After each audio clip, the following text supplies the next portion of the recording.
They thought she was just another old woman in the wrong place. Rain hammered the roof of the federal building like a warning. The security lines snaked across the polished floors, echoing with the impatient shuffles of umbrellas and wet shoes. In the middle of it all stood a woman, straight-backed, composed, and completely invisible to those around her. She wore a modest navy coat, plain slacks, and low-heeled shoes polished just enough to reflect the fluorescent lights overhead. Her white hair was pinned into a tight, practical bun. No makeup, no jewelry, no fuss. Her name was Margaret Thornwell, but no one bothered to ask. Not yet. She didn't fidget like the others. She didn't scroll through her phone or sigh at the wait. Instead, she stood quietly, hands folded, eyes forward, posture almost military, like someone who had long ago learned the art of waiting without complaint. "Next," barked a voice from the checkpoint. Officer Derek Rustin couldn't have been more than 35. His uniform was pressed tight against a stocky frame, and his expression wore the kind of authority that didn't come from rank but from enjoying control. His eyes scanned the line until they landed on Margaret. Something about her calmness irritated him. "You, step forward." She did, offering her ID with quiet precision. Rustin frowned before he even looked at the card. "This is expired." Margaret calmly handed over a government-sealed letter. "I was told it would still be acceptable for this appointment." He barely looked at it. "Appointment for what?" "It's personal," she replied, her voice clear but even. Rustin raised an eyebrow. "You'll need to be more specific." His voice was loud enough now to attract attention. Several heads turned. Nearby travelers, some scrolling, some watching, sensed tension building. The line behind Margaret began to grumble. "I'll need you to step aside for secondary screening," Rustin snapped. Another officer, approached older, bulkier, with graying temples and the nameplate Loretz pinned to his chest. "Secondary screening? For what?" someone in line murmured. "Random protocol," Rustin lied, loud enough for the excuse to carry. Margaret gave a small nod and followed them to a steel table under the harsh glow of security lights. She placed a small rolling suitcase and a weathered olive-green duffel bag onto the surface. "I'd prefer a private room for this," she said, her tone still polite. "No," Rustin said curtly, "we'll do this here." Around them, the sounds of shoes scuffing and bags rolling slowed. People began to stop. Curious eyes flicked toward the table, where a quiet old woman was now being treated like a criminal. Rustin pulled on latex gloves with unnecessary flair. "What are you hiding in here, Grandma?" The crowd murmured at the tone. Margaret didn't flinch. "Nothing," she replied. But as Rustin reached for the worn duffel, something flickered across her face. Not fear, not guilt. Resignation. She'd been here before. Not this building, not these men, but the feeling. That cold, crawling sense that someone had already made up their mind about you and now you had to endure whatever came next. Rustin yanked open the first zipper. Out came a small bottle of prescription medication, a worn, leather-bound book of Tennyson's poems, a folded photo frame carefully wrapped in cloth. He didn't unwrap it. Yet. "What's this?" Rustin mocked, holding up a strange, antique key. "Opens your diary?" "It opens something that should have stayed closed," Margaret said softly. Someone in the crowd chuckled. A few phones were now recording. One young woman, mid-20s, business casual, whispered, "This feels wrong." Rustin ignored them. He rifled deeper, pulling out personal papers, a handwritten letter, an old medical report, a notebook labeled Dresdenville 1976. He squinted at the cover. "What is this? Your knitting group?" Still, Margaret didn't respond. Her face was a mask of quiet resolve. "These old people," Rustin laughed to his colleague, "always think they're more important than they are." That was when he found the small metal box. He popped it open without asking. Inside lay a single, silver, pin unmarked, but unmistakably military. "A keepsake?" he scoffed. Margaret's gaze finally shifted. She looked at the pin with a flicker of emotion, sadness perhaps, or reverence. "Careful with that," she said softly. "Oh, is it valuable?" Rustin mocked. "We'll have it appraised." She didn't reply. "Let's see what else she's hiding," he muttered, reaching for the final zipper-thy compartment Margaret had kept closest to her. That was when a young woman stepped forward from the line. "Excuse me, this seems unnecessary. You've already searched most of her things." Rustin snapped at her. "Step back, ma'am. Security protocol." Margaret gave the young woman a small nod of appreciation, but her face remained still, stoic. She had already accepted what would come next, and as the zipper began to slide open, the rain outside intensified, pounding the glass like distant drums, as if the world itself were holding its breath. The zipper slid open like a blade through silence. Officer Rustin reached inside the last compartment of Margaret's worn duffel, fully expecting. What? Old clothes? A crusty thermos? Maybe a forgotten bottle of hand lotion? Instead, he froze. His hand closed around something thick, stiff-textured fabric, precisely folded. When he lifted it into view, the room shifted. People leaned forward. Phones rose higher. The deep navy blue of the material caught the fluorescent light as Rustin carelessly shook it open. A military jacket. Not just any jacket. This one bore medals, real ones. Pins with weight, patches not commonly seen in parades or on Veterans Day. The kind of decorations that meant something to those who knew, and Rustin clearly didn't. Well, he chuckled, playing dress-up? But his voice lacked the bite it had moments earlier. He turned the jacket around like a showpiece. Look at this, folks. Grandma brought her Halloween costume. Officer Loretz stepped closer, squinting at the insignia. Wait a second. I don't recognize some of these. Margaret remained silent. Her eyes, however, locked onto the jacket. There it was, a history, her sacrifice dangling like a joke between two strangers who had no idea what they held. Where'd you get this? Rustin asked, sarcasm creeping back. It was issued to me, she said. Loretz frowned. You served? Margaret didn't blink. Yes. Rustin scoffed. In what? The kitchen corps? The mockery struck, but Margaret didn't flinch. She stood straight, eyes steady, bearing years of battle scars invisible to their eyes. You can't just walk around with fake medals. This is a federal building, Rustin warned, his voice louder again. This could be stolen valor. Check the name tag, she replied calmly. Loretz leaned in. A faded patch on the jacket's breast read, Thornwell, M. He walked over to the ID still sitting on the table and compared the numbers. He blinked.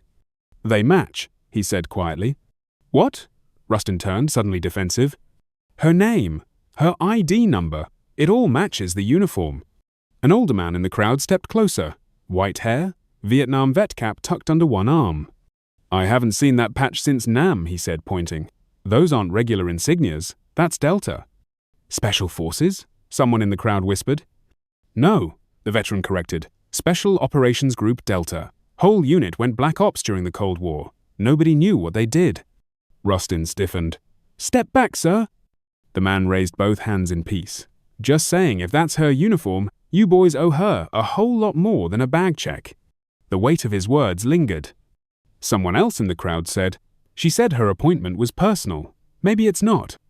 Margaret stood still, like a statue carved from steel. She didn't need to raise her voice. Her presence said everything. Officer Loretz pulled out a tablet, searching military records. I'm running her name now, Margaret M. Thornwell. Seconds passed. Then, no results in public records, nothing at all. She's lying, Rustin muttered, making it up. Margaret finally looked at him. If I were making it up, would I ask you to check the number? His mouth opened, but nothing came out. Suddenly, click. A medal slipped from the jacket and hit the floor with a sharp metallic clack. Margaret flinched. Before either officer could move, she stepped forward swift but graceful and retrieved the medal. She cradled it in her palm before reattaching it with the care of someone placing a photo on a gravestone.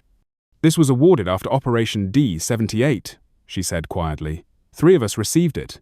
I'm the only one still alive. No one in the crowd laughed anymore. Loretz's expression had changed, his brow furrowed not in doubt but in concern. What was Operation D-78? She gave a slight nod toward the notebook they had mocked earlier. You already said its name out loud. Dresdenville. That's all I'm allowed to say even now. Rustin crossed his arms. Anyone can pretend. Margaret didn't argue.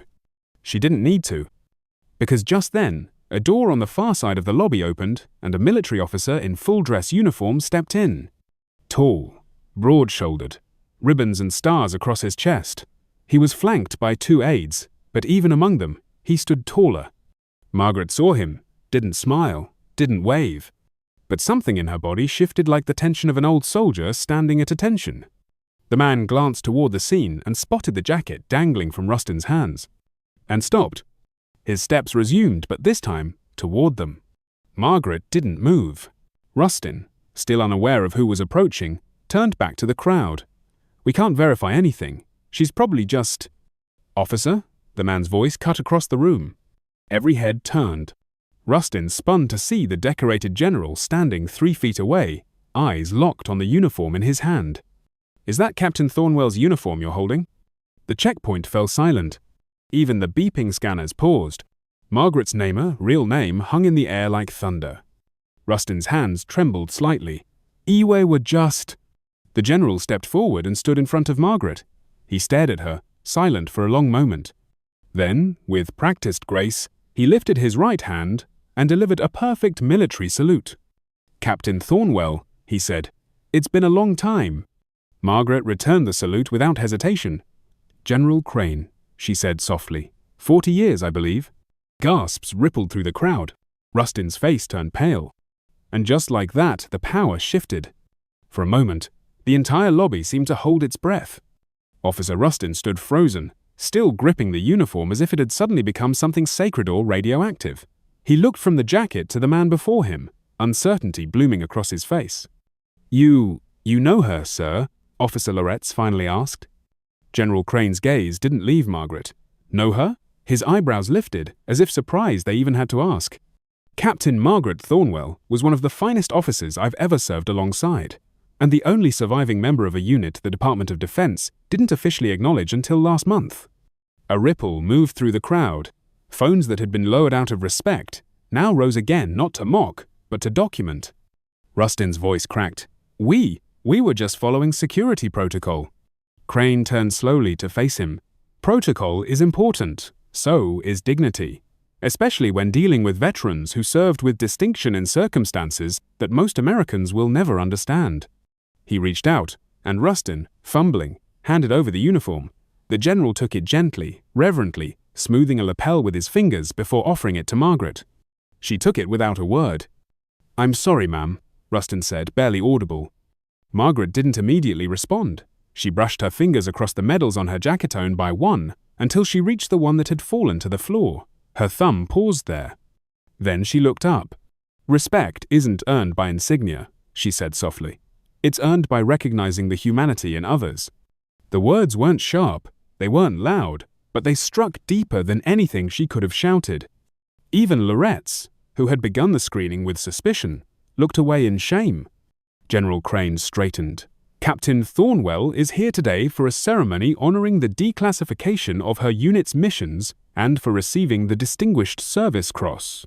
Gasps swept through the line again. The Distinguished Service Cross, just one step below the Medal of Honor. For decades, the nature of her work remained classified even from most within the military, but that silence ends today, Crane said. Rustin glanced at Loretz, panic dancing in his eyes. "We had no way of knowing. Her ID was outdated." "Her file was sealed until 30 days ago," Crane replied. "Even you couldn't have accessed it." The silence that followed wasn't awkward, it was heavy with realization. "You said you were here for a personal appointment," Loretz murmured to Margaret. "I was," she said. "But it turns out others had plans as well." General Crane looked over his shoulder, nodding to an aide. "They're waiting upstairs." Margaret turned to gather her things but paused.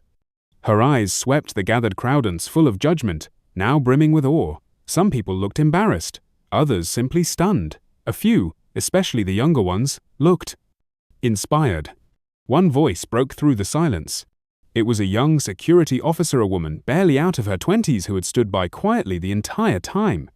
"Ma'am," she said hesitantly, I just wanted to say thank you for your service." Margaret turned and offered a nod. "What's your name, officer?" "Adira Ellis, ma'am." Margaret studied her face for a moment, earnest, shaken, but sincere. Then she nodded again. "Officer Ellis," she said, "the greatest service often happens when no one is watching." The young woman blinked, absorbing the words like sunlight. General Crane gestured toward the elevator. "Captain, shall we?" Margaret nodded and moved forward, now holding her uniform against her chestnut as a weapon, not as proof but as a reminder. As she walked, the crowd parted, like waves before a quiet tide. Phones were still recording, but no one laughed now, no one whispered. The only sound was the quiet fall of her footsteps on marble and the distant thunder still echoing outside. Halfway to the elevator, someone in the crowd, an older man in a flannel coat, said aloud, "We never know who someone really is, do we?" No one answered. But they didn't need to. Margaret Thornwell had answered with silence, history, and a folded jacket they would never forget. And just before the elevator doors closed behind her, General Crane turned back toward the officers. "For future reference," he said, "Special Operations Group Delta was a mixed, gender unit, behind enemy lines, Cold War theaters. That's all I'm authorized to say. But know this, your names will be attached to the report." The doors shut with a soft ding. Officer Rustin stood in place, sweating beneath his collar. "We messed up," Loretz muttered. "She didn't even raise her voice," Rustin replied. And that was the most terrifying part. The elevator opened onto the top floor, its marble corridor lined with flags, portraits of generals long gone, and the quiet solemnity of history waiting to be acknowledged. Inside the ceremonial hall, the lighting had softened. Natural sunlight poured through tall windows, casting warm gold across rows of uniformed officers, government officials, and a scattering of older men and women who carried themselves with a quiet unity. They didn't speak much. They didn't need to. They were the survivors. Margaret Thornwell joined the moving with the same posture she had held in that security line, as if nothing had changed, and yet everything had. At the front sat a simple wooden podium. No banners, no band, no applause track. Just truth. When her name was called, she rose. Her newly restored jacket rested on her shoulders now, the medals catching light like fragments of memory. President Harold Martin himself stood waiting, stoic but reverent. He didn't deliver a long speech. He didn't need to sell heroism. He simply said, "For extraordinary service in defense of this nation under circumstances which, until recently, could not even be spoken aloud, we recognize Captain Margaret Thornwell." He pinned the Distinguished Service Cross to her chest. And for a moment, the only sound was the subtle clink of metal against honor. No tears fell, not from her. But others wept for their own reasons. Some wept for the soldiers they had lost, some for their own forgotten sacrifices, some because they had just learned that greatness can walk beside them in silence for years, and they'd never notice. After the ceremony, a quiet reception unfolded. Adira Ellis had been invited. She stood nervously in civilian clothes near the back, unsure if she belonged among these legends. Her badge was gone, her stance less rigid, but her mind was racing. Margaret saw her before Adira could speak. "You came," Margaret said.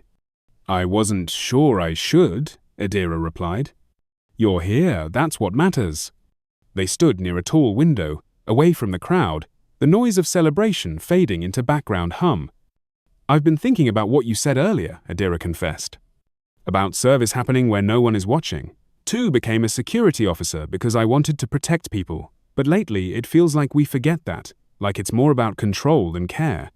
Margaret didn't scold, she simply nodded. "That's a hazard in any uniform, or title, or job. Power seduces, even the small kind." Adira looked down, ashamed.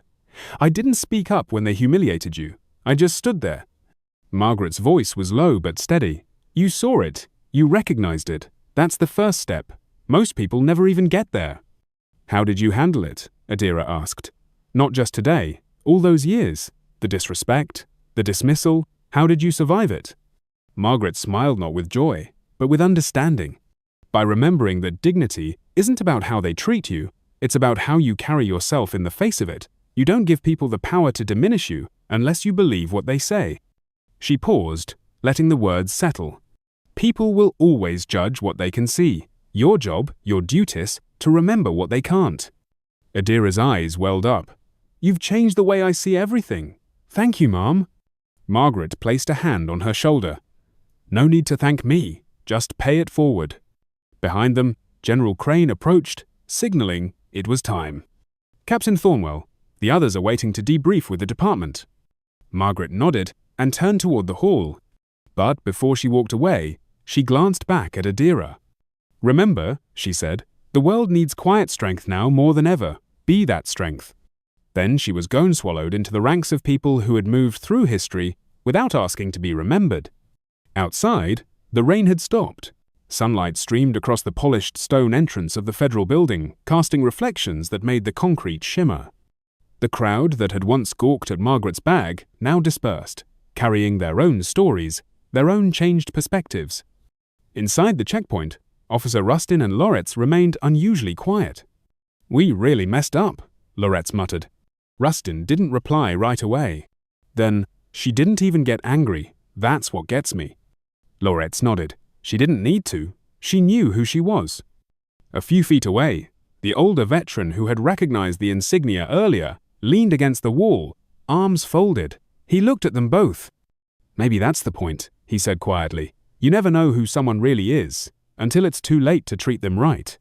They said nothing. The checkpoint buzzed. The line moved forward. Life resumed. But something had shifted in the air. Something that wouldn't be forgotten. True strength doesn't raise its voice. It doesn't wear badges to demand respect. It doesn't shout for recognition. It folds its uniform neatly, carries its pain quietly, and walks through the world with steady steps until one day the truth unfolds itself. Margaret Thornwell didn't come to prove anything. She came to remind us dignity doesn't need permission. It only needs to be lived. So, what would you have done in Officer Ellis's place? Would you have spoken up or stayed silent? Let us know in the comments below. And if you believe quiet service deserves loud recognition, hit that like button and subscribe for more true stories that deserve to be told.